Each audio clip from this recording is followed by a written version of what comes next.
আগামীর বাংলাদেশ হবে দুর্নীতিবাজ, চাঁদাবাজ এবং দখলদার মুক্ত। আধিপত্যবাদের কবল থেকে দেশকে বাঁচাতে জনগণ 11 দলের প্রার্থীদের ভোট দেবে বলে জানিয়েছেন জোটের নেতারা। কুমিল্লা এবং ঢাকার কেরানীগঞ্জে নির্বাচনী সমাবেশে জামায়াত ইসলামের আমির ডাক্তার শফিকুর রহমান বলেছেন, তার দল ইনসাফের বাংলাদেশ করতে চায়। আধিপত্যবাদীরা নির্বাচনকে সামনে রেখে ষড়যন্ত্র করছে উল্লেখ করে 11 দলীয় জোটকে ভোট দেওয়ার আহ্বান জানিয়েছেন জোট নেতারা। কেউ ভোট চুরি করতে আসলে প্রতিহত করা হবে বলেও সতর্ক করেছেন তারা। নাজিবুর রহমানকে সাথে নিয়ে আরও জানাচ্ছেন ওবায়দুল্লাহ মামুন। ঢাকা জেলার 1, 2, 3 ও 19, 20 এই 5টি আসনের উদ্যোগে শনিবার বিকেলে কেরানীগঞ্জে জনসভা করে বাংলাদেশ জামায়াত ইসলামী। যোগ দেন ঢাকার আশপাশের 5টি আসনের জামায়াত, এনসিপি সহ 11 দলীয় জোটের নেতাকর্মীরা।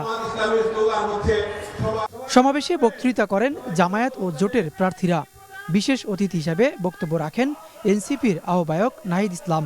5ই আগস্ট যেভাবে আপনারা রাজপথে নেমে এসেছিলেন, বাংলাদেশের স্বাধীনতা সার্বভৌমত্বকে পুনরুদ্ধার করেছিলেন, আগামী 12ই ফেব্রুয়ারি বাংলার তরুণ সমাজ, বাংলার নারীরা, বাংলার আলেম সমাজ, বাংলার সংখ্যালঘু সবাই ঐক্যবদ্ধভাবে আবারও রাজপথে নামবেন। নিজেদের ভোটাধিকার, নিজেদের গণতন্ত্র, নিজেদের সার্বভৌমত্ব আমরা নিজেরাই রক্ষা করে বিজয় সুনিশ্চিত করে তারপর আমরা ঘরে ফিরবো ইনশাআল্লাহ।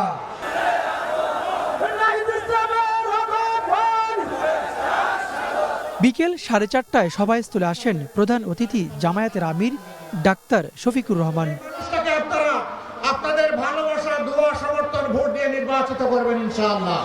বলেন, আর কোনো আধিপত্যবাদী গোষ্ঠীকে দেখতে চায় না এদেশের মানুষ। দাড়িপাল্লার পক্ষে ভোট চান তিনি। এ সময় একটি দলের সমালোচনা করে জামায়াত আমির বলেন, জুলাইকে তুচ্ছতাচ্ছিল্য করলেও একটি দল গণভোটে হ্যাঁর পক্ষে অবস্থান নিয়েছে। আপনার মানুষ মিশে গেছে জুলাইয়ের সাথে, তখন বলে এই জুলাইয়ের আমরা মাস্টার মাইন্ড। How surprise! তারা একবার মানে না, আর একবার মাস্টার মাইন্ড হয়ে যায়। জুলাইকে সম্মান করার মানে চাঁদাবাজি হতে পারে না। জুলাইকে সম্মান করার মানে দুর্নীতি হতে পারে না। নিরীহ মানুষের জমি দখল হতে পারে না। মামলা বাণিজ্য হতে পারে না। আমার মায়ের গায়ে হাত তুলতে পারে না।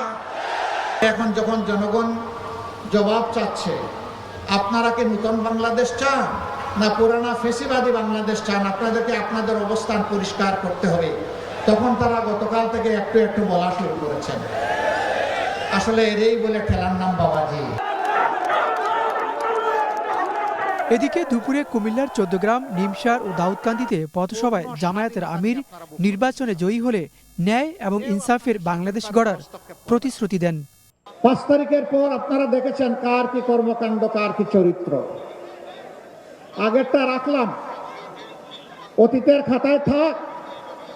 বর্তমান বিবেচনায় নিলেই বাংলাদেশের মানুষের জন্য সিদ্ধান্ত নেওয়া কঠিন হবে না ইনশাআল্লাহ।